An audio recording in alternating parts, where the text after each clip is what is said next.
Hello everybody, this is Fernando for the latest Cryptids and Monsters video. Alright, let's go ahead and let's do chapter 5 of Through a Misted Glass by Dr. David Marsh.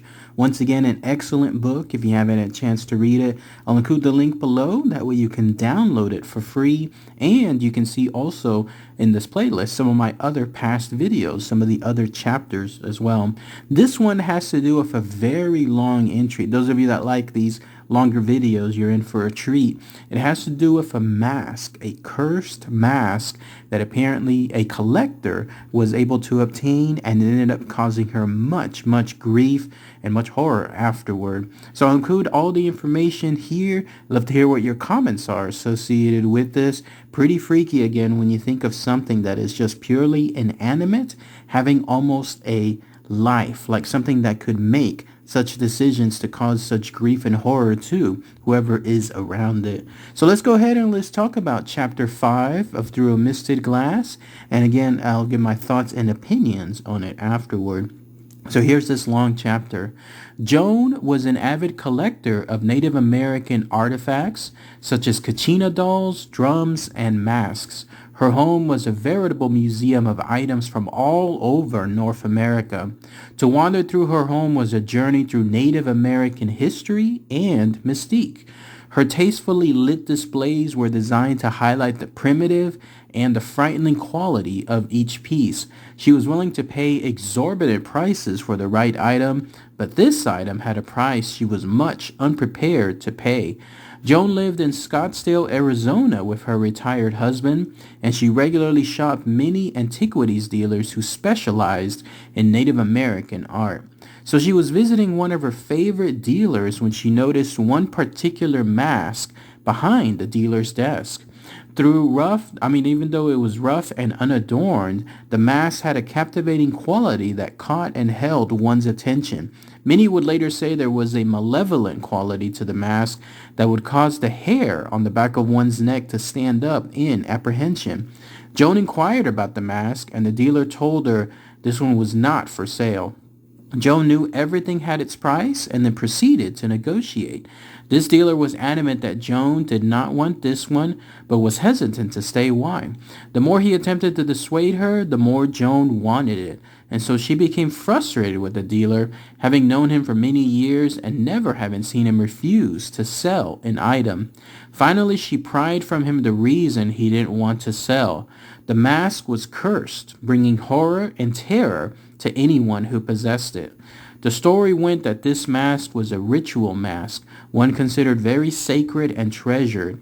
It had been stolen from the tribe to which it belonged and would not rest until it was returned to its proper owners. The dealer intended to return the mask through his trade channels, and he related a story of nightmarish proportion of his own ownership of a mask in an effort to dissuade Joan from buying the mask. But it was to no avail. She wanted it and would pay whatever it took to have it. Greed and avarice often rule over common sense, and this situation was no different. Joan wanted the mask and had money. The dealer, while attempting to save a valued customer from the mask, succumbed to his own greed and for a great deal of money finally relented and sold the mask to Joan. Perhaps if they had known a more detailed history, Joan wouldn't have bought it, nor would the dealer have sold it. You see, the curse of the mask was such that getting rid of it did not remove the curse. This curse stayed with each and every one who possessed it, no matter how long they possessed it or however innocent the reason, continuing to terrorize and haunt those people, each attack gaining strength and becoming more invasive, spreading out from the person who possessed it, encompassing those whom the person loved and befriended, never resting in its relentless drive to be returned to its rightful place. Later, Joan would see the enormity of her mistake as the testimonies of those involved would finally come to light. Stories of madness, ruin, and hardship, told in hushed and trembling tones, frightening beyond her wildest nightmares, would be related far too late to save her and her family. And so the dealer insisted that Joan sign a handwritten statement that absolved the dealer from all liability for any damage from owning the mask. Joan laughed, but signed anyways, she being an educated person who did not believe in such foolery. And so with triumph in her eyes, she left the dealer's shop, mask in hand. As she drove home, she knew the perfect spot on which to hang the mask, smack in the middle of the center wall of her elaborate collection, the place of honor, so to speak. And so upon reaching home, she regaled her husband with her tale of the purchase. He winced when he heard the price she had paid, but as long as she was happy, so was he. And Joan was thrilled that her new prize would be showcased this weekend at a dinner party she had planned, one that included her daughter, her son-in-law, and her cherished grandchildren, who were arriving from Chicago from a long-waited visit. There was still much to do in preparation for the big weekend, but first and foremost, Joan wanted the mask placed in its position of honor. She worked hard to get the placement just perfect. Hammer and hanger in hand, her husband placed the mask on the wall. As he moved away, the hammer slipped from his grip, and in a strange vision he saw the hammer of its own accord strike his wife over and over. The vision was so clear and lucid that he could feel each blow from hand to elbow as though he were the one swinging the hammer, hearing the sound of bone being smashed and the smell of coppery odor of blood and brain. The vision came to an abrupt end when the hammer hit the floor with a thud. Her husband, now shaken and bewildered, looked at Joan and saw she was unharmed as she fussed over the now mounted mask. He took a moment to regain his wits, slowly picked up the hammer and carefully put it away. Later he would say the vision was so vivid and real that he should have known something was amiss. Joan's daughter and her family arrived and everyone settled in. Joan's grandchildren, ages 7 to 10, had mixed feelings about Joan's collection. The oldest, a boy, thought it was cool. On the other hand, the two girls found the mask, dolls, and other items downright creepy and were always a bit on edge when visiting Joan. The new mask, however, seemed to absolutely terrify the youngest, who went to great lengths to avoid the room it was in.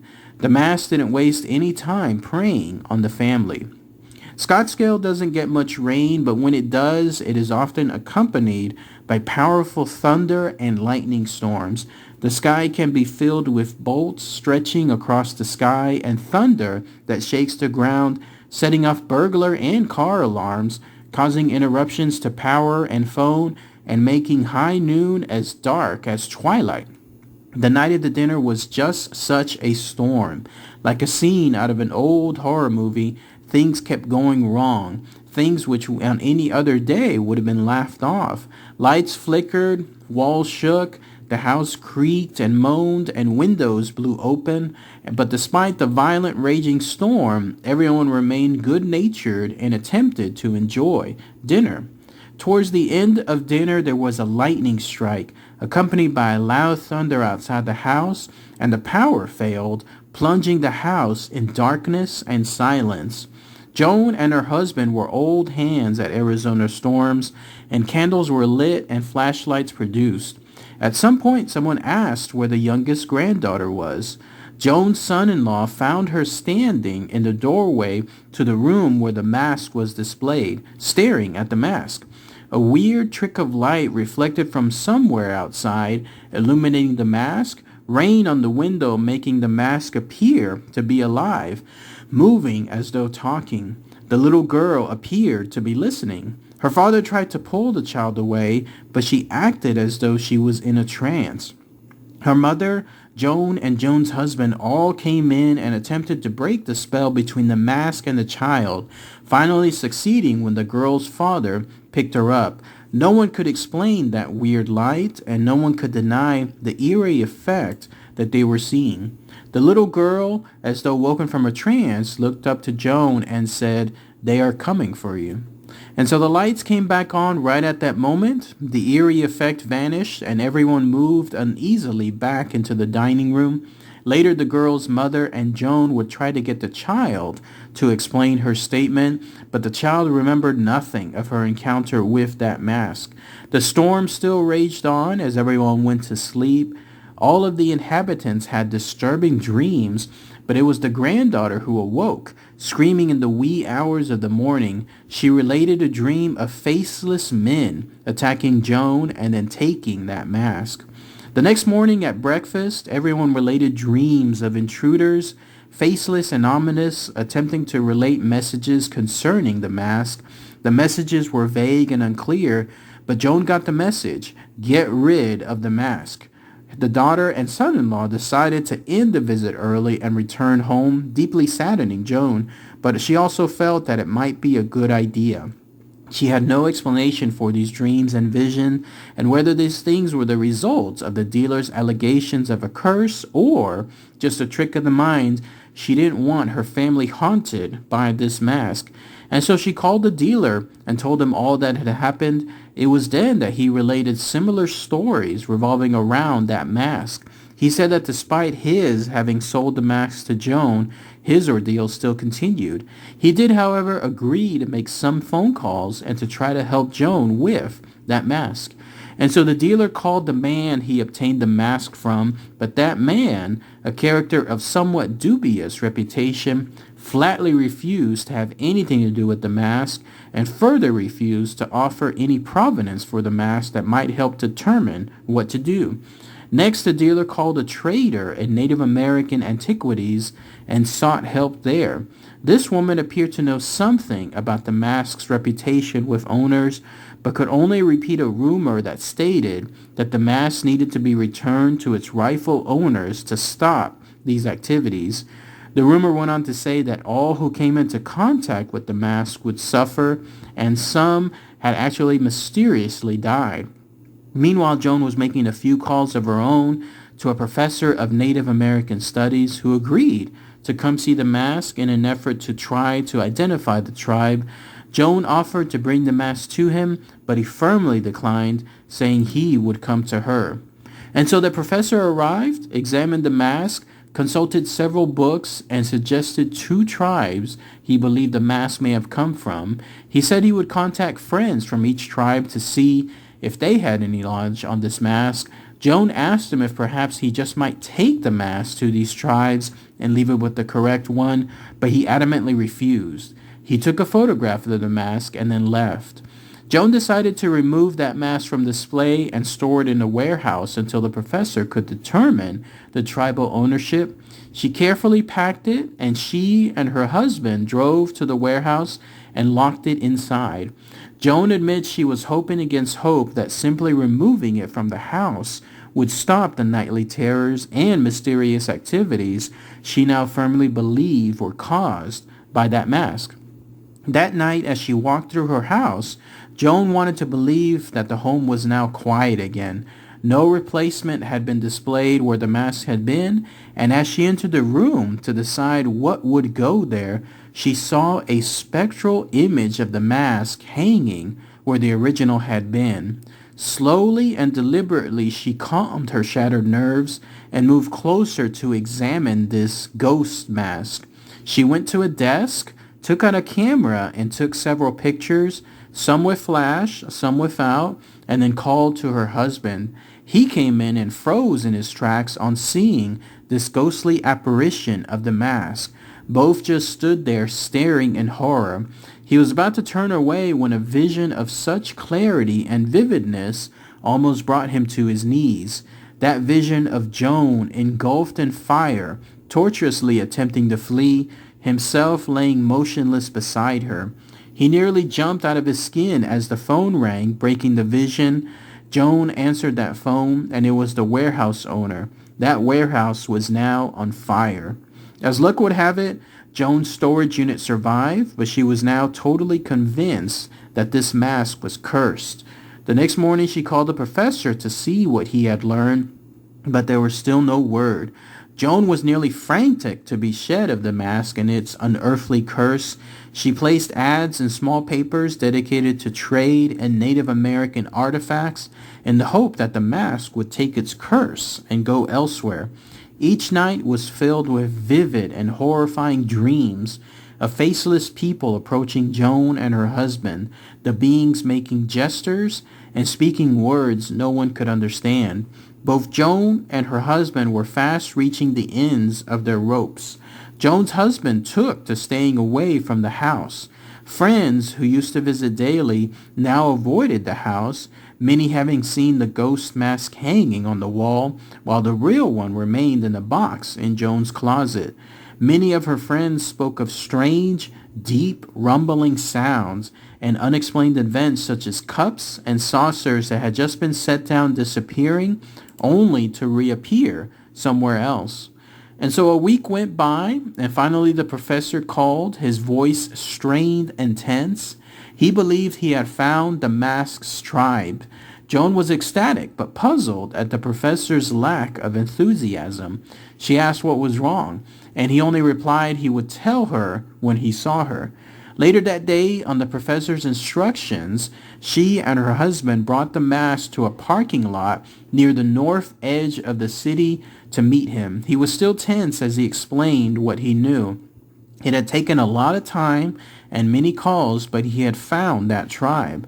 They had been able to describe the mask in great detail and would take the mask back. However, Joan, accompanied only by her husband, must deliver the mask to a point on a long, lonely stretch of desert road far from Scottsdale.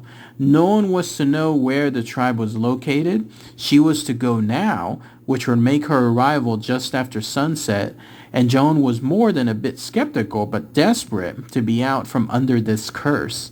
The professor felt there was no reason to doubt the tribe's representative and that Joan and her husband would be safe. Joan and her husband talked it over and decided this was their best shot.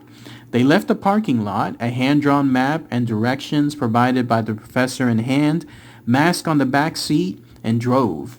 Now they arrived at their destination after doubting the validity of the map several times. This area was desolate, and as darkness approached, forbidding. They crested a small hill on the dirt road, driving slow on the washboards when they saw several figures standing in the road ahead, figures reminiscent of those people in the dreams. They slowed to a stop several feet away, and the air was still and silent, neither Joan or her husband daring to move. In their headlights, one of the men stepped forward and raised his hand in greeting. Joan's husband rolled his window down and called out in return. The man in the road gestured that they should come out. Joan recalled that they did not look threatening, and the group was about 6 men, 5 of them very old. Joan's husband got out, insisting Joan wait until he signaled her to come out. Joan's husband and the men spoke briefly, and Joan's husband returned to the car, telling Joan to bring the mask and come out. The sky was just tinged with light of the setting sun, stars filling the sky as she handed the box with the mask to a gnome of a man, old and smiling. Only the younger man spoke English and translated to Joan that the mask had traveled far and long to get here. They were grateful to Joan for returning it, and Joan tried to ask who they were, what tribe they were from, how the mask had been stolen, what it represented, but they were adamant that no questions be asked and that Joan and her husband leave and forget this evening. But Joan had to ask if the curse would be lifted or not. The old man spoke for a minute and the younger man translated. The mask is back where it belongs. This is all it wanted. All those who experienced the mask's power would be free now. However, remember that old things carry the resonance of power. These things of the nations had purpose. People who do not understand that power can bring harm upon themselves and others. Far off in the desert, coyotes howled, and without ceremony or even a goodbye, the men walked to their pickup trucks and drove off down that dark, lonely dirt road. Few people would readily admit they had owned or had contact with the mask until now. Those that I spoke with related tales of terror that plagued them from the time they first encountered that mask until the moment Joan returned it to the tribe. Some had endured these horrors for decades. For all of them, the nightmare was now over. Joan refused to tell me which tribe the mask had belonged to, stating it was part of the agreement upon returning it that no one should ever come looking for it for any reason ever again. And Joan wasn't willing to risk that mask's wrath again, even though, as she put it, she only had a small taste of that mask's power.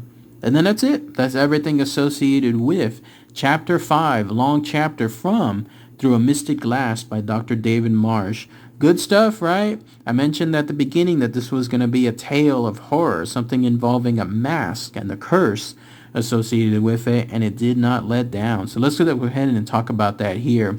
For starters, it's basically like that line in the chapter stating greed. Greed definitely trounces everything, and ultimately greed brings the downfall of people. Such was the case with Joan, who just had to have this mask, right? She was told no from the beginning. She was mentioned that even that it had this powerful curse, but she wanted it. She was greedy about it. And then that seller wanted that cash as well, got a good payout, but both of them ended up paying the price for it. Now, as far as that mask itself, wow, it is curious to wonder what it was from, what tribe it was from, what location, how that curse happened, and so on. Why it was basically alive, wanting to go back to its location. All interesting stuff that are just left hanging in the air, right? There's no answers associated to them. We just have to basically leave it to our imaginations to figure out why all those situations were occurring. But ultimately, with that mask going back to those mysterious people, the ones that were, again, almost shrouded in darkness and then leaving in their pickup trucks. Obviously, they coming from a mysterious tribe, a Native American tribe that no one knows exactly where or the names associated with that tribe. It just continues to add more to the intrigue of that mask itself. And what a powerful mask it was, right? To me, the creepiest part when I was originally reading this chapter was the idea that even when it was gone from that location, like in other words, from that middle of the wall hanging with the other artifacts, and now it was in that warehouse, there was that spectral image. I know that she took those pictures. The chapter illustrated that. Took pictures with flash, without flash. I wish there was a way we could have seen that spectral image. That would have been just absolutely amazing. Or even better if there was video associated with it too. Imagine staring at something that shouldn't be there, but it is. It is right there. It's a spectral image of something almost laughing, almost looking at you, alive, in other words. The fact that there was also plaguing people with those nightmares on a continuous basis, whoever those faceless demons, whatever they were, that were just coming at the people on a nightly basis, almost trying to kill them, and just continuing that until the mask returned, again, just shows the hideous intent associated with that mask. It almost reminds you of Lord of the Rings, right? With the one ring, how it's almost constantly seeking its master, almost like if it's alive, and it's willing to sacrifice anyone and everyone that it comes across in order to get back to its point of origination. Talk about a good comparison on that part. But yeah, very, very frightful tale involving this cursed mask. Let me know what you guys think about this chapter. Any thoughts, any comments? I'd love to hear it below. All right, everybody. Thanks again as always. Take care.